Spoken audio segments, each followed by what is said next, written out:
நம்ம லைஃப்ல சாப்பிடுற ஒரு சில பொருட்கள் வந்து பாத்தீங்கன்னா ஏகப்பட்ட ஹெல்த் பெனிஃபிட்ஸை கொண்ட பொருட்களா இருக்கும். நமக்கே அது தெரியாது. அதுல ரொம்ப முக்கியமான ஒரு பொருள் அப்படின்னா உலர் திராட்சை அப்படின்னே சொல்லலாம்.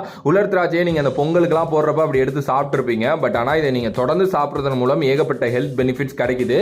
ஏன் அப்படின்னா இதுல ஃபைபர், அயன், கால்சியம் இது எல்லாமே ரொம்ப அதிகமா இருக்கு. இது எல்லாமே அதிகமா இருக்கிறதுனால ஸ்கின் அண்ட் ஹேர் ரிலேட்டடான இஷ்யூஸ் வந்து பாத்தீங்கன்னா பயங்கரமா போக்குது. இது மட்டும் தானா அப்படின்னா கிடையவே கிடையாது. ரத்த சோகைக்கு வந்து பாத்தீங்கன்னா இது வந்து சிகிச்சை அளிக்க ரொம்ப உதவியா இருக்கு. கண் பார்வை வந்து பாத்தீங்கன்னா மேம்படுத்துது. அண்ட் போன்ஸை வந்து வலுப்படுத்துறதுக்கு ரொம்ப உதவியா இருக்கு. செரிமானம் உங்களுக்கு ஏதாவது இஷ்யூவா இருக்கு அப்படின்னா அதை சரி பண்றதுக்கு இது உதவியா இருக்கு. அண்ட் உடம்புல அசிடிட்டி ரிலேட்டடான ஏதாவது இஷ்யூஸ் இருக்கு அப்படின்னா தொடர்ந்து இதை எடுத்துக்கிறது மூலம் அதுவும் சரியாகுது.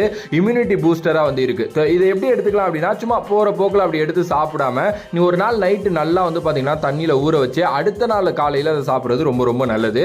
ஸோ நீங்க தொடர்ந்து உலர் திராட்சையை சாப்பிடுற ஆளா இருந்தீங்க அப்படின்னா கண்டிப்பா இந்த வீடியோ லைக் பண்ணி உங்களோட ஃப்ரெண்ட்ஸுக்கு ஷேர் பண்ணுங்க.